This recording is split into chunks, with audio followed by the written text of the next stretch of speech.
सभी विद्यार्थियों को एक बार फिर शुभाशी शुभकामनाएं।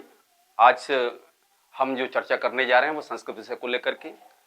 मेरा सभी विद्यार्थियों से अनुरोध है कि इस चैनल को अधिक से अधिक लाइक करें, सब्सक्राइब करें, मेरा पढ़ाना यदि अच्छा लगे तो चलिए आज प्रारंभ करते हैं। बहुत ही महत्वपूर्ण बिंदु पर हम चर्चा करने जा रहे हैं। उस बिंदु का नाम है प्रत्यय। प्रत्यय सर्वप्रथम हम यह जान लें कि जिस प्रकार संस्कृते प्रत्यय कथि विधानी संति, इसको जानने से पहले हम यह समझ लें कि प्रत्यय कहते कैसे हैं।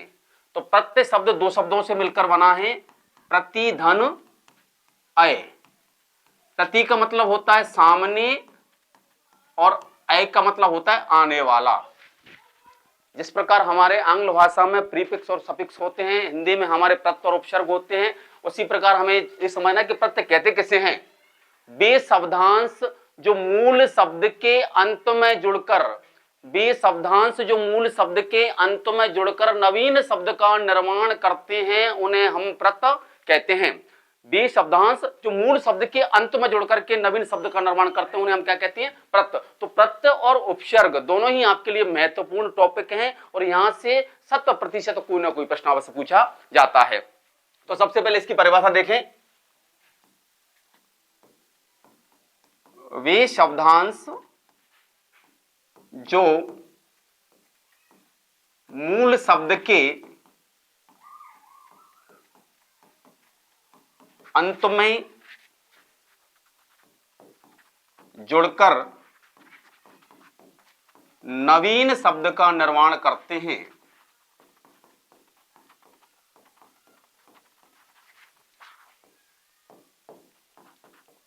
हैं उन्हें हम प्रत्यय कहते हैं। पुनः एक बार कि वे शब्दांश जो मूल शब्द के अंत में जुड़कर के नवीन शब्द का निर्माण करते हैं, उन्हें हम प्रत्यय कहते हैं। अब यहां प्रश्न बनता है कि संस्कृते प्रत्यय कथि विधानी संति। संस्कृत में प्रत्यय होते कितने प्रकार के हैं? तो संस्कृत में जो प्रत्यय हैं वो आपके 60 कितने होते हैं? 60 मीन्स 6 प्रकार के होते हैं। क्षमा चाहूंगा, 6 प्रकार के नहीं, 5 प्रकार के होते हैं। पंचविधानी संति। कितने? पंचविधानी संति। यहां जो 6 प्रकार के जो होते हैं वो प्रत्यय नहीं होते, आपके कारक होते हैं। तो कारक प्रकृति की हम चर्चा करेंगे। तो संस्कृत प्रत्यय पंचविधानी संति। कानि कानि संति, कौन कौन से होते हैं ये नोट करना है अभी आपको। देखिए, शुभ प्रत्यय, कृत प्रत्यय, तद्धित प्रत्यय, स्त्री प्रत्यय। आपका शुभ प्रत्यय होता है, कृत प्रत्यय होता है और एक आपका होता है तिंग प्रत्यय। कौन सा? तिंग।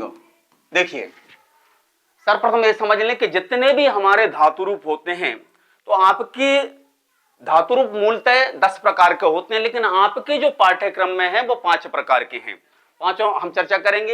एक तिंग प्रत्यय होते हैं, तिंग प्रत्यय से धातु रूपों का निर्माण होता है, सुप प्रत्यय से शब्द रूपों का निर्माण होता है, कृत प्रत्यय क्रिया के साथ में आते हैं और तद्धित प्रत्यय जो होते हैं वो हमारे संज्ञा सर्वनाम के साथ में आते हैं। स्त्री प्रत्यय होते हैं, तो तिंग प्रत्यय, सुप प्रत्यय, कृत प्रत्यय, तद्धित प्रत्यय और आपके स्त्री प्रत्यय। अब आगे देखिए, सबसे पहले कृत प्रत्यय। कृत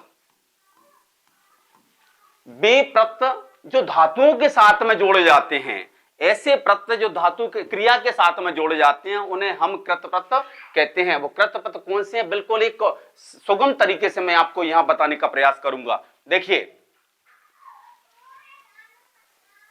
एक कुछ नहीं करना है आपको, एक तरफ शेष और एक तरफ प्रत्यय। क्या शेष है, कौन सा प्रत्यय है? यहां से आपको 10 और 15 मीनिंग याद करना है। 101%, 100%, 101% यहां से प्रश्न पूछा जाएगा। कुछ नहीं करना है आपको। यदि हमारा त्वा शेष है तो कत्वा प्रत्यय होता है, यदि तुम शेष है तो तुमुन प्रत्यय होता है, यदि या शेष है तो लेप प्रत्यय होता है, यदि ता शेष है तो क्वत प्रत्यय होता है, यदि वान वती और वत शेष है तो हमारा क्वत्वतु प्रत्यय होता है। यदि हमारा अनीय शेष है तो अनियर प्रत्यय होता है, अनियर। देखिए कैसे, इनको उदाहरण में क्लियर करूं, आपको कुछ नहीं करना है। यहां लिखा है पठित्वा,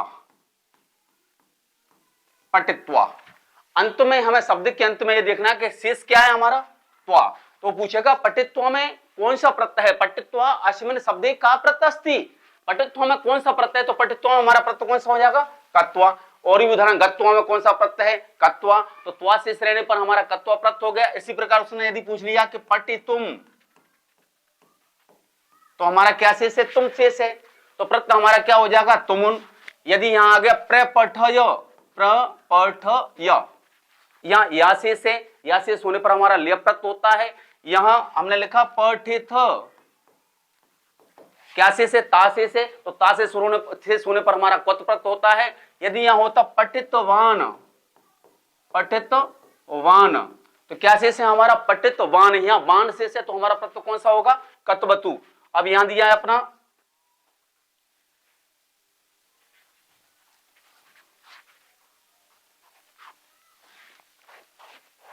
देखिए पुनः एक बार, त्वा शेष रहने पर, त्वा शेष यदि होता है तो हमारा कत्वा प्रत्यय होता है। तुम शेष होता है, तुमुन प्रत्यय होता है। या शेष होता है, लेप प्रत्यय होता है। ता शेष होता है, क्वत प्रत्यय होता है। वान, वती और वत शेष होता है, कत्वतु प्रत्यय होता है। अन शेष होता है, सत्व प्रत्यय होता है। मान शेष होता है, सानच प्रत्यय होता है।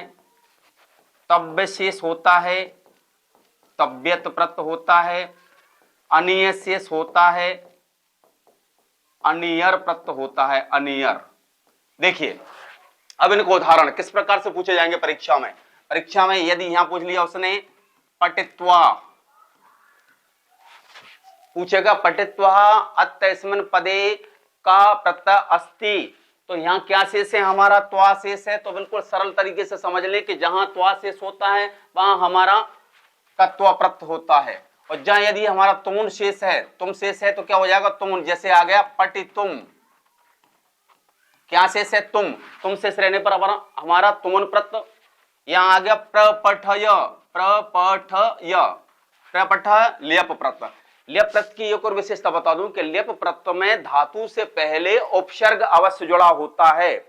लेप प्रत्यय में धातु से पहले उपसर्ग अवश्य जुड़ा होता है। जिस प्रकार लकारों में लंग लकार की पहचान है कि धातु से पहले आ लगा होता है। अभी हम लकारों पर चर्चा करेंगे बाद में। तो यहां से यदि बानवती वत शेष है तो कत्वतु प्रत्यय होता है। उदाहरण के लिए आ गया यहाँ पठितवान, पठितवान, तो यहाँ वान शेष से हमारा कत्वतु प्रत्यय हो गया। यहां आ गया पठन, अन शेष से हमारा सत्र प्रत्यय हो गया।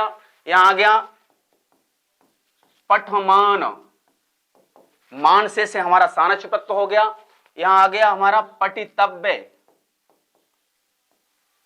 तो तव्य शेष होने पर हमारा तव्यत प्रत्यय होता है। उसी प्रकार यहां आ गया पठनीय,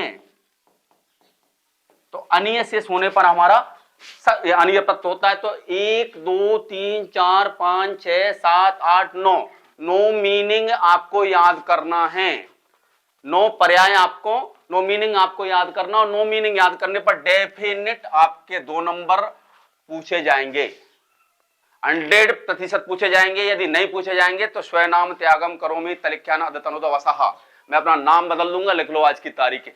यहां से डेफिनेट 2 नंबर में आता है। और देखिए आगे बढ़ते हैं।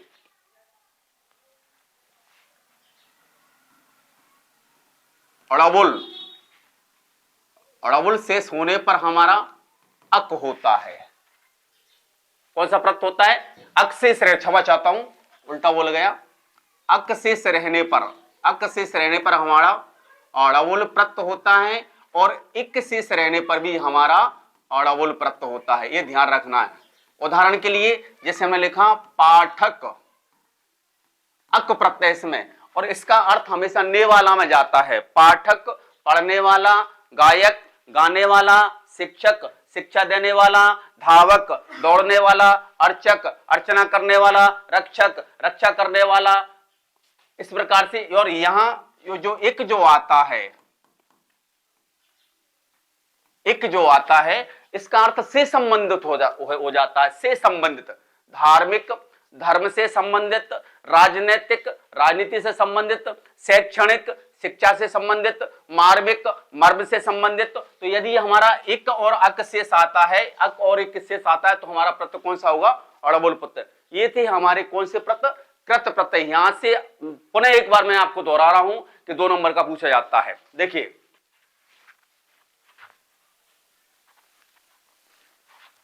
अब आते हम, अब चलते हम तद्धित प्रत्यय की ओर। तद्धित, पहले तद्धित को संधि विच्छेद करें। तत् धन हित, तत् धन हित। क्या हम जानते हैं कि तद्धित में संधि कौन सी है? तो तद्धित में जो संधि है वो हमारी व्यंजन संधि है। नियम क्या है इसका? यदि ता के बाद में हा आता है, यदि ता के बाद में हा आता है, तो ता का हमारा दा हो जाता है और हा का हमारा क्या हो जाता है? धा। यदि व्याकरण की दृष्टि से देखें तो तद्धित फिर ऐसे लिखा जाता है, ता के बाद में क्या है? हा, तो ता के स्थान पर क्या हो गया? दा, और हा के स्थान पर क्या हो गया? धा। तो तद्धित प्रत्यय वो प्रत्यय होते हैं जो संज्ञा के साथ में जोड़े जाते हैं। अब उदाहरण के लिए यहां आ गया आपका गुणवान, तो इसमें भी वान शेष है। अब आपके मन मस्तिष्क में एक प्रश्न अवश्य निकल रहा होगा कि सर अभी आपने बताया कि बान जो है वो कत्वतु के साथ में आता और यहां भी बान आ गया। तो मैं आपको बता दूं, गुण क्या है? गुण एक विशेषण है। तो संज्ञा या विशेषण के साथ में जब बान आएगा तो हमारा प्रत्यय हो जाएगा मतुप। और यदि वो क्रिया के साथ में यदि बान आता है, धातु के साथ में यदि बान आता है, तो वो प्रत्यय हो जाएगा हमारा कत्वतु। अब यहां लिखा हमने गुणवान और यहां लिखा हमने गतवान, दोनों में एक जैसी स्थिति हमारी निर्मित हो गई। गत में क्या होता है? जाना। जाना क्या है? हमारी क्रिया है। गुण क्या है? हमारा विशेषण। तो विशेषण के साथ में, संज्ञा के साथ में जब वो आएगा तो मतुप प्रत्यय होगा। यदि वो क्रिया के साथ में आएगा तो वो हमारा कौन सा हो जाएगा? कत्वतु।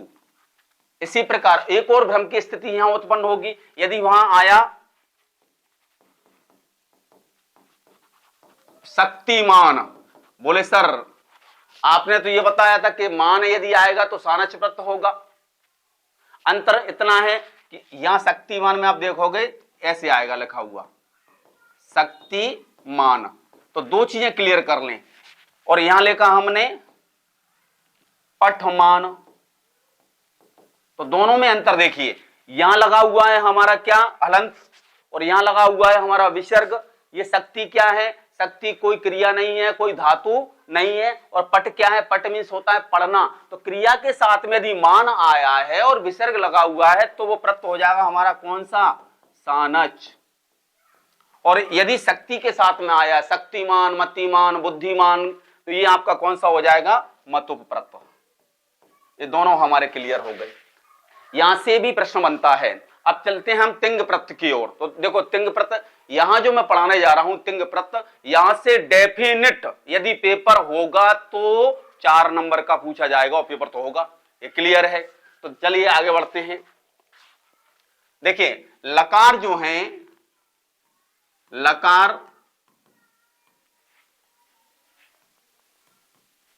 काल, संस्कृति लकारः कति विधानि सन्ति। तो संस्कृत में जो लकार हैं वो 10 प्रकार के होते हैं, लेकिन आपके सिलेबस में, आपके पाठ्यक्रम में जो दिए हैं वो 5 प्रकार के हैं। देखिए सबसे पहले लट लकारः,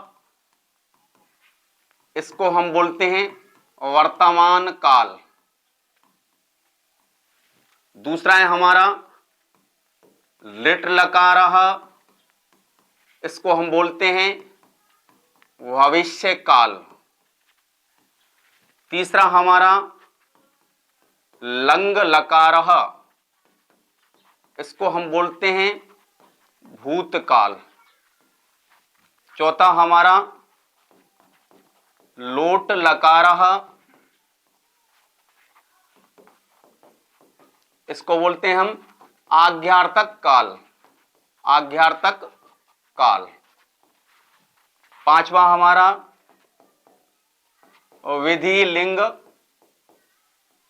लकारः, इसको बोलते हैं चाहिए इत्यर्थे, चाहिए के अर्थ में। तो देखिए जिस प्रकार हमारे आंग्ल भाषा में टेंस जो होते हैं, present indefinite tense, present continuous, present perfect और प्रेजेंट परफेक्ट कंटिन्यूअस, तो हम वाक्य बनाने में जिस प्रकार उसके फॉर्मूले होते हैं, ठीक उसी प्रकार ये फॉर्मूला है वाक्य बनाने का। तो आपके लिए शुद्ध शुद्ध भी आते हैं, डेफिनेट परीक्षा में शुद्ध शुद्ध भी आते हैं। तो शुद्ध शुद्ध कैसे क्लियर करेंगे मैं भी आपको बताऊंगा। सबसे पहले तो हम ये जान लें कि लट लकार वर्तमान काल, लेट लकार भविष्य काल, लंग लकार भूतकाल, लोट लकार आज्ञार्थक काल, विधि लिंग लकार चाहिए अर्थ में। तो हम ये समझ लें कि जो प्रेजेंट इंडेफिनिट टेंस होता है जिसमें हम वाक्य बनाते हैं, तो हम in the last of the sentence कम ताती तेट या प्रेजेंट इंडेफिनिट टेंस, ये परिभाषा उसकी हो गई, डेफिनेशन उसकी हो गई। इसी प्रकार जिस हिंदी वाक्य के अंत में ता है, ती है, ते है आदि शब्द आते होते हैं, उन्हें हम वर्तमान अनिश्चित काल का वाक्य कहते हैं। भाषाएं अलग अलग हैं, रूल्स अलग अलग हैं, भाषाएं अलग अलग, नियम एक ही है। जैसे मैंने कहा keep silence otherwise I will beat you. हमने कहा कोलाहलम मां कर्णतः अपितु अहम त्वं सर्वे ताड़िष्यामि, कोलाहलम मां अकर्ण्यता अपितु अहम त्वं सर्वे ताड़िष्यामि। अंग्रेजी भाषा में क्या कहेंगे, don't make a noise otherwise I will beat you. तो भाषाएं अलग हैं, रूल सबके एक जैसे होते हैं। देखिए अब समझें, सबसे पहले हम लट लकार वर्तमान काल, तो इनको तीन भागों में बांटा गया है। वो तीन भाग कौन कौन से हमारे, देखिए एक तो है हमारा परस्मयी पदम, दूसरा हमारा आत्मने पदम, और तीसरा है, चलिए परस्मयी,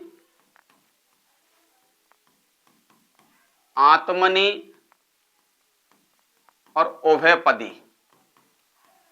कुछ धातुएं परस्मयी पद में चलती हैं, कुछ धातुएं आत्मने पद में चलती हैं, और कुछ धातुएं ऐसी हैं जो दोनों पदों में चलती हैं। तो सबसे पहले हम परस्मयी पद में जो चलने वाली धातुएं, इन पर हम चर्चा करते हैं। देखिए वो कौन कौन सी धातुएं, यहां से पुनः एक बार बता रहा हूं कि 4 नंबर में आएगा। कितने नंबर में, 4 में। देखिए सबसे पहले लट लकारः वर्तमान काले। संस्कृत में वचन कितने होते हैं, 3 होते हैं, एक वचनम, द्विवचनम और बहुवचनम। कितने वचन होते हैं, 3। एक वचनम, द्विवचनम और आपका बहुवचनम।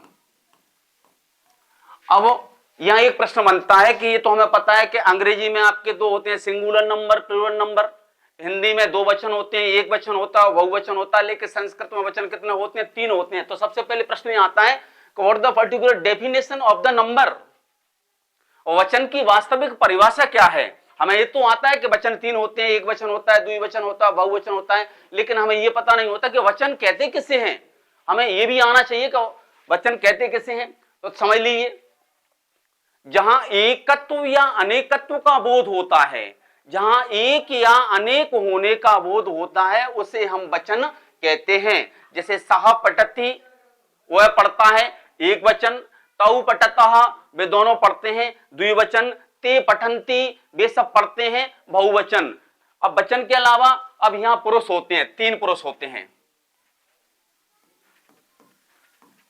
प्रथम पुरुषः,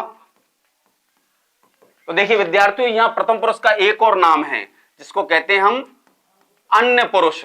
प्रथम पुरुषः, मध्यम पुरुषः, उत्तम पुरुषः। अब यहां भी प्रश्न बनता है कि संस्कृत में पुरुष 3 होते हैं,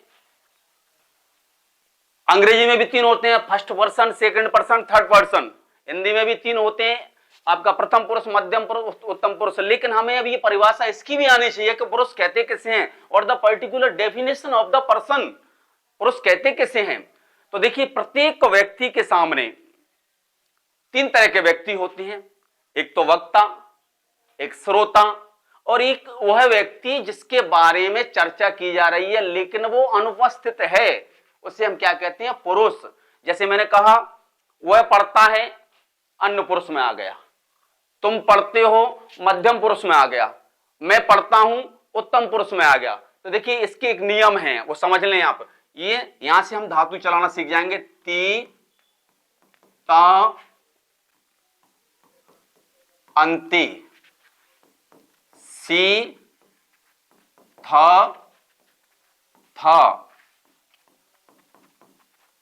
आमी, आवह, आमह। 101% जिस प्रकार मानव शरीर में रीढ़ की हड्डी प्रदान होती है, संपूर्ण मानव शरीर का जो ढांचा है वो रीढ़ की हड्डी पर निर्मित होता है, उसी प्रकार व्यक्ति विशेष के जीवन में जो रीढ़ की हड्डी होती है वो चरित्र होता है। ठीक इसी प्रकार संस्कृत में यदि हमें कुछ सीखना है, वाक्य बनाना सीखना है, तो उसकी रीढ़ की हड्डी यहां से शुरू होती है। अब बनाएंगे कैसे, रूप कैसे चलेंगे? देखिए जैसे हमने चलाया पठ का, तो पठ ती, पठ ता, पठन ती, पठ सी, पठ थ, पठ थ, पठा मी, पठा व, पठा म। इस प्रकार से बन जाते हैं। जैसे हमने बनाया पठथी, पठतः, पठन्ति, पठसी, पठतः, पठतः, पठामी, पठाव, पठाम। अब इसी प्रकार हम अन्य धातु ले लेते हैं। जैसे हमें गच्छ का बनाना है, गच्छ मीन्स होता है जाना और इसकी धातु हो जाएगी गम। गच्छ मीन्स क्या होता है? जाना और इसकी धातु क्या होगी? गम। तो कैसे बनेगा? गच्छति, गच्छतः, गच्छन्ति, गच्छसि, गच्छतः, गच्छतः, गच्छामि, गच्छाम, गच्छाम। जैसे हमें लिख का बनाना है, तो लिखति, लिखतः, लिखन्ति, लिखसि, लिखतः, लिखता, लिखामि, लिखाव, लिखाम। जैसे हमें चल का बनाना है, चलती, चलतः, चलन्ति, चलसि, चलतः, चलतः, चलामि, चलाव, चलाम। जैसे हमें पश्य का बनाना है, पश्यति, पश्यता, पश्यन्ति, पश्यसि, पश्यता, पश्यता, पश्यामि, पश्या, पश्याम। जैसे हमें एक्स वाई जेड का बनाना है, तो एक्स वाई जेड यति, एक्स वाई जेड यतः, एक्स वाई जेड यन्ति।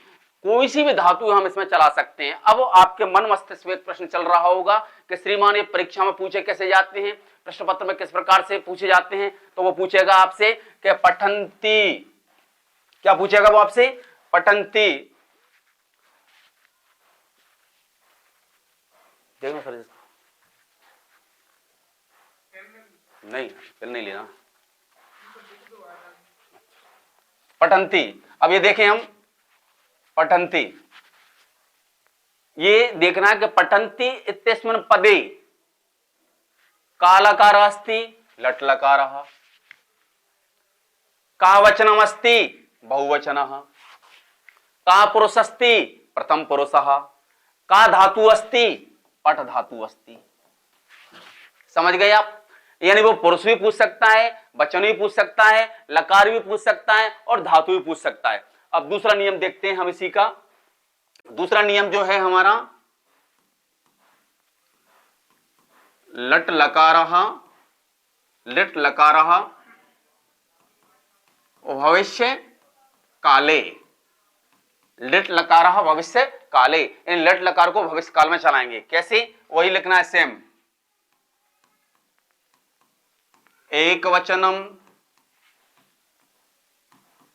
द्विवचनम, बहुवचनम।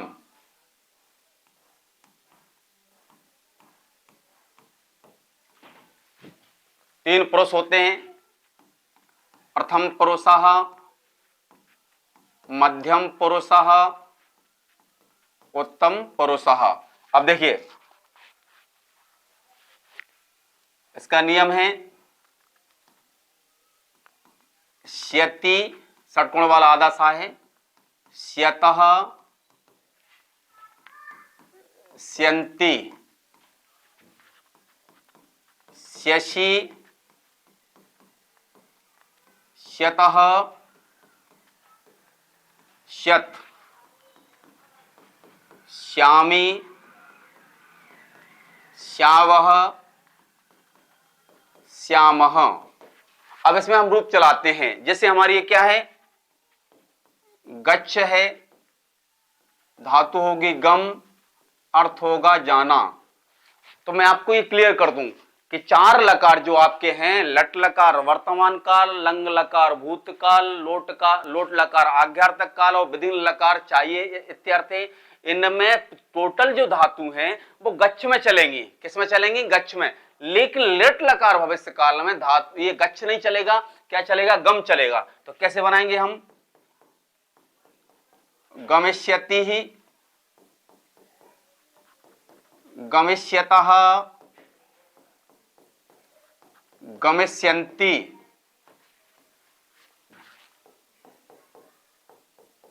गमिष्यसि, गमिष्यतः, गमिष्यत्, गमिष्यामि, गमिष्यावः, गमिष्यामः। देखिए इस प्रकार से धातुएं चलेंगी, गमिष्यति, गमिष्यतः, गमिष्यन्ति, गमिष्यसि, गमिष्यतः, गमिष्यता, गमिष्यामि, गमिष्याम और गमिष्याम। अब यहाँ प्रश्न बनता है कैसे पूछा जाएगा? वो सेम वही तरीका होगा। उसने पूछ लिया गमिष्यावः, अत्यस्मिन् पदे का वचनम बहु द्विवचनम, का पुरुषः उत्तम पुरुषः, का लकारः लिट लकारः, का धातु गम धातु। वचन भी पूछ सकता है, धातु भी पूछ सकता है, पुरुष भी पूछ सकता है और वचन भी पूछ सकता है। तो हमें इसको अच्छे तरीके से नोट कर लेना है, ठीक है। अब तीसरा जो है हमारा, वो है हमारा लंग लकारः, जिसको हम कहते हैं भूतकाल। देखिए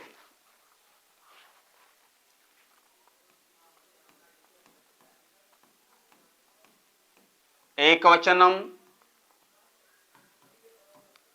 द्विवचनम और बहुवचनम, तीनों पुरुष। प्रथम पुरुषः, मध्यम पुरुषः, उत्तम पुरुषः। देखिए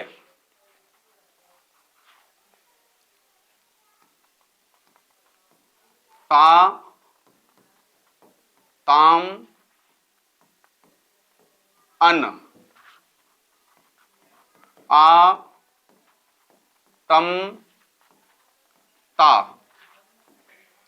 मा, आव,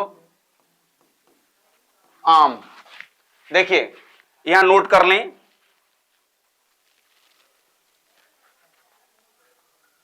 देखिए यहां नोट करें, नोट करके लिखना है। इसमें धातु से पहले आ लगा होता है। बिल्कुल सरल पहचान है। धातु से पहले यदि आ लगा हुआ है, धातु से पहले यदि आ लगा हुआ है तो सीधी सीधी पहचान है कि कौन सा लकार होगा हमारा? लंग लकार होगा। देखो कैसे, अभी बताता हूं मैं आपको। जैसे हमने लिया यहां पट धातु को ले लिया, किसको? पट को। पट मीन्स होता है पढ़ना। कैसे बनाएंगे? एक वचन, द्विवचन, बहुवचन सभी में लिखना है। प्रथम पुरुष, मध्यम पुरुष, उत्तम पुरुष सभी में लिखना है, जैसे हमने पहले लिखा था। एक वचनम, द्विवचनम और आपका बहुवचनम। इसी प्रकार आपका प्रथम पुरुषः, मध्यम पुरुषः, उत्तम पुरुषः। यहां जैसे हमने बनाया पठ का, तो अपठतः, अपट ताम, अपटन, अपटः, अपटतम, अपटत, अपटम, अपठाव, अपठाम, इस प्रकार से रूप चलेंगे। तो देखिए कैसे, अब यहां वो प्रश्न करेगा आपसे कि अपठन, अपठन अत्यस्मिन् पदे का वचनम अस्ति, बहुवचनम अस्ति, का पुरुष अस्ति, प्रथम पुरुष अस्ति, का धातु अस्ति, पट अस्ति। इस प्रकार से वो पूछेगा आपसे। और इसकी बिल्कुल जो सरल पहचान है वो क्या है कि लंग लकार में धातु से पहले आपका जुड़ा होता है। चलिए आगे चर्चा करते हैं हम लोट लकार पर। लोट लकार, आज्ञार्थक काल, आंग्ल भाषा में कहें तो इंपरेटिव सेंटेंस, आज्ञा सूचक वाक्य। तो इसमें भी वही एक वचन, द्विवचन, बहुवचन लिखना है। तो देखिए कैसे, तू, ताम, अंतु, आ, तम, ता, आनी, आवह, आमह, तू, ताम, अंतु, आतम, ता, आनी, आव, आम। ये एक वचन, ये द्विवचन, ये बहुवचन, ये प्रथम पुरुष, मध्यम पुरुष और उत्तम पुरुष। चलिए नोट कर लीजिए, प्रथम पुरुष, मध्यम पुरुष और उत्तम पुरुष। यहाँ आपका एक वचन हो गया, यहाँ आपका द्विवचन हो गया और यहाँ आपका बहुवचन हो गया। तो देखिए कैसे बनाएंगे, इसमें रूप चलाएंगे। तो हमने यहाँ ले लिया रक्ष, रक्ष धातु है, इसका अर्थ होता है रक्षा करना, रक्षा करना।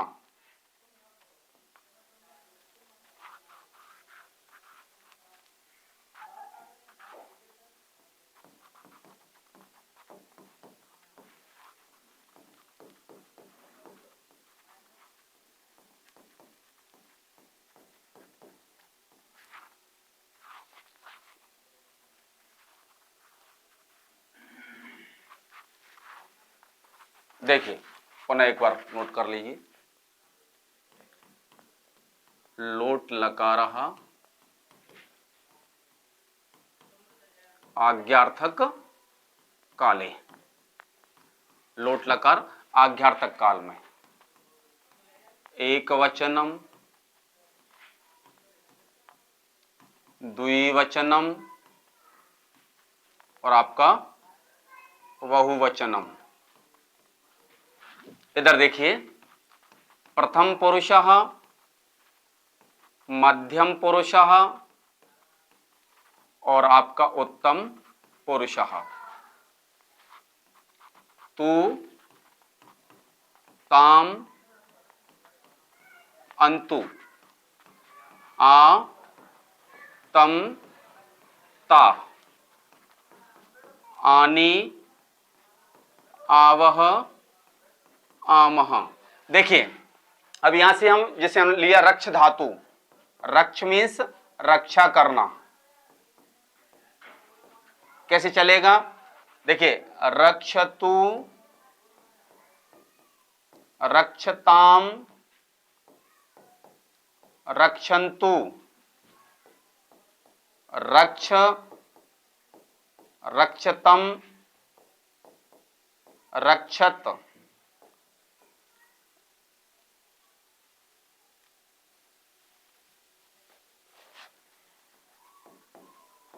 रक्षतु, रक्षताम, रक्षन्तु, रक्ष, रक्षतम,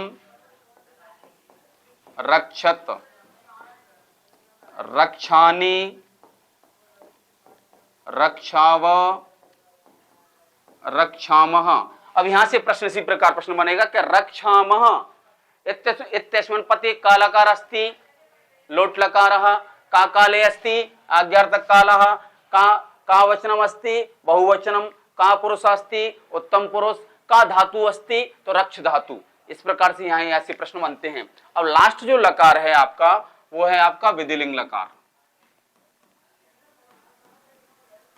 विधिलिंग लकारः। इसका अर्थ हमेशा चाहिए में आता है। किस में आता है, चाहिए में। देखिए कैसी, एत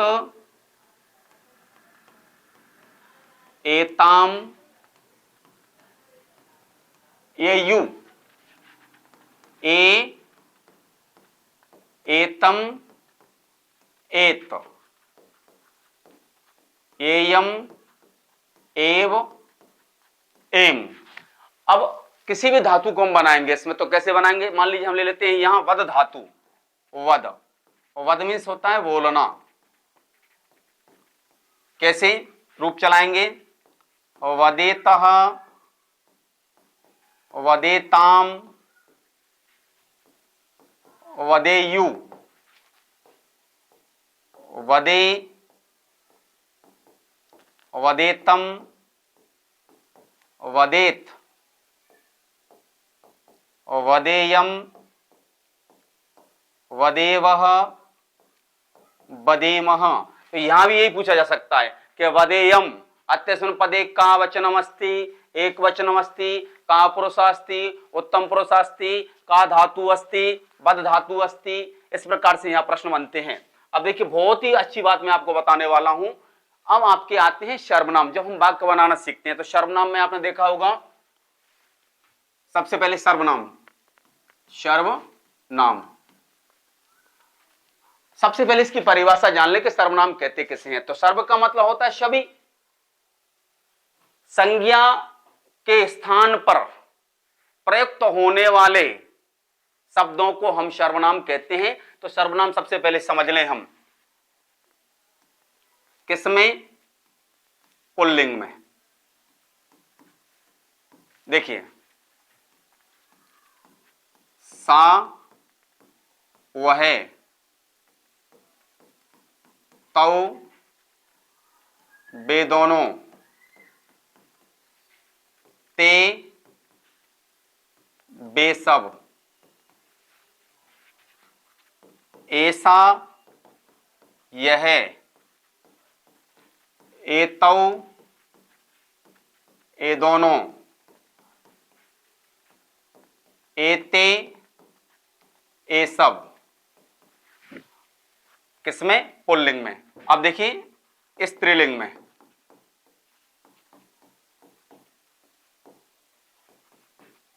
सा, वह, ते, वे दोनों,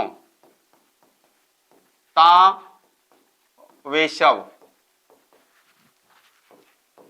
ऐसा, यह, एते, ये दोनों, एता, ये सब, स्त्रीलिंग में। तीसरा है हमारा नपुंसक लिंग, नपुंसक लिंग। तत, वह, ते, वे दोनों, तानी, वे सब। इसी प्रकार एतत, यह, एते, ये दोनों, एतानी, ये सब। देखिए ये जो पुल्लिंग में क्या है, ये पुल्लिंग में हो गए, ये आपके स्त्रीलिंग में, ये आपके नपुंसक लिंग में। ये जो प्रथम पंक्ति है वो दूर के लिए है और दूसरी जो पंक्ति है वो पास के लिए है। जैसे हम कहें कि सह बालकः, वह बालक है, मीन्स दूर है। ये सह बालकः, यह बालक है, मतलब पास में है। मैंने कहा सह बालिका, वह बालिका है, दूर है। ये सह बालिका, यह बालिका है, पास में। जैसे मैंने कहा तत्व विजनामः, वह पंखा है, दूर के लिए। एतत् विजनामः, यह पंखा है, पास के लिए। जैसे आंग्ल भाषा में दिस, दैट, दिस, दोज होता है।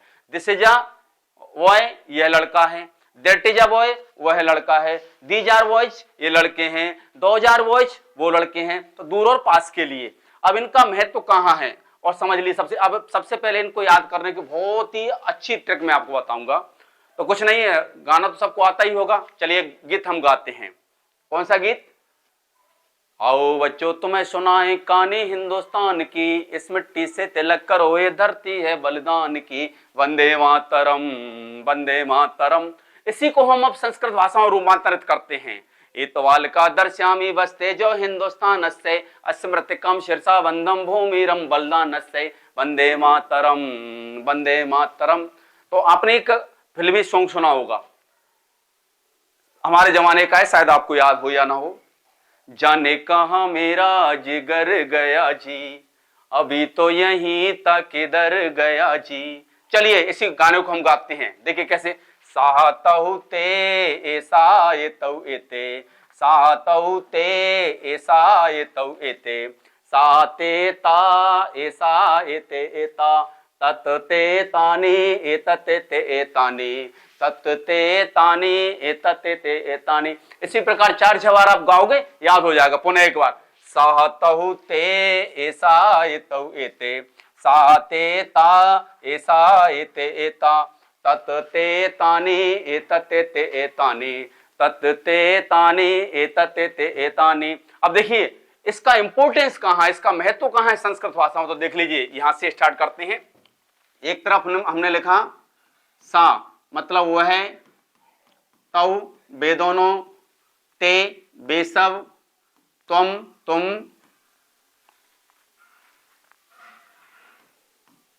सा तौ ते, तुम युवम यूयम, अहम आवाम,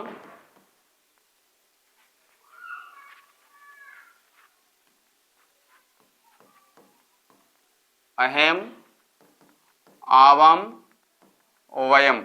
एक तरफ ने ले लिया ती ता अंति, सी था आमी आवह आमह। वाक्य बनाने का सबसे सरल तरीका, ये हमारा एक वचनम, ये द्विवचनम, ये बहुवचनम, ये एक वचनम, ये द्विवचनम, ये बहुवचनम।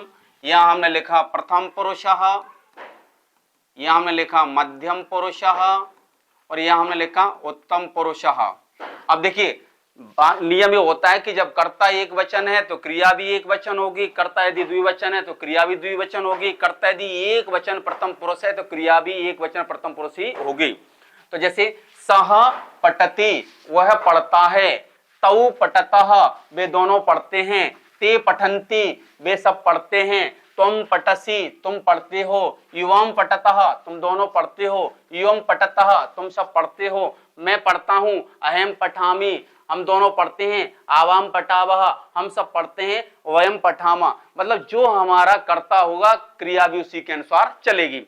अब यहां शुद्ध शुद्ध आपके लिए आते हैं प्रश्न पत्र में। तो उसने पूछा सह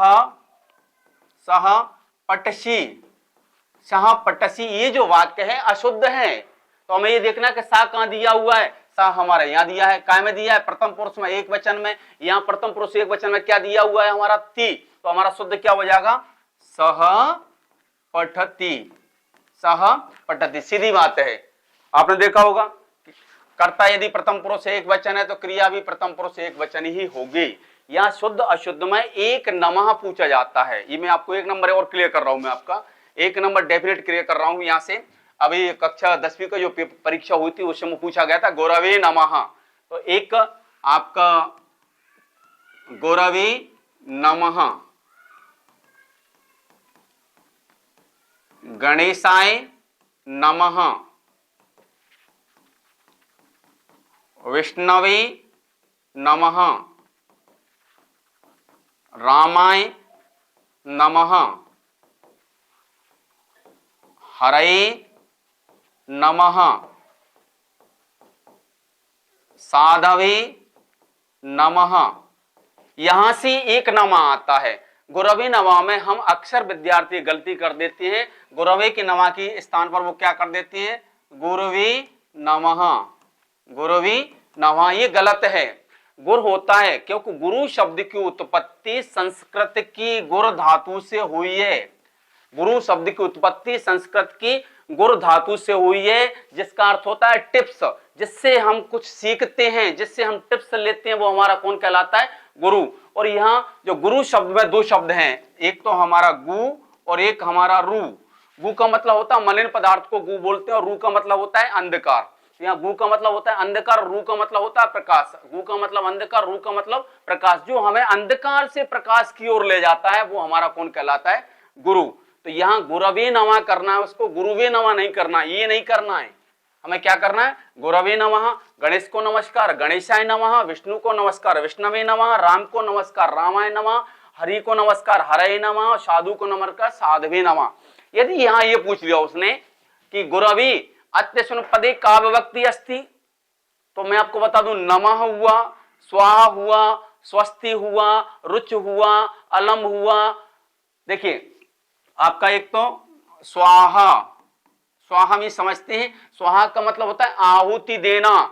जब हम कोई यज्ञ कर्म करते हैं तो आहुति दी जाती है। जैसे हमने आहुति देना है किसको? भगवान गणेश जी को। तो आहुति कैसे देंगे? ओम वक्रतुंड महाकाय सूर्य कोटि समप्रभः निर्विघ्नं कुरु मे देवः सर्वकार्येषु सर्वदा।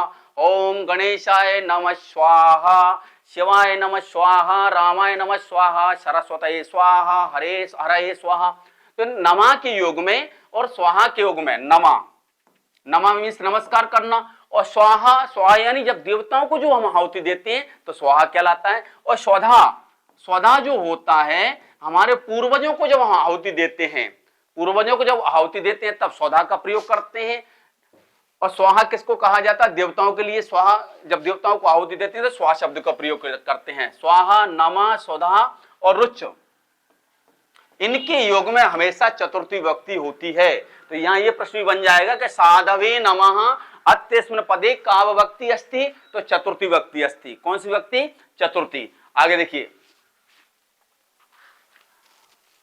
आपकी विभक्तियों शब्द रूप में, जैसे आपका कवि का हुआ, साधु का हुआ, राम का हुआ, पितृ का हुआ, इन शब्द रूप पर हम चर्चा करेंगे। जानकारी के लिए मैं आपको बता दूं, आपके सिलेबस में शब्द रूप हैं, धातु रूप हैं, प्रत्यय हैं, उपसर्ग हैं, अव्यय हैं, या अक्षुद्ध शुद्ध वाक्य हैं, अपठित गद्यांश हैं।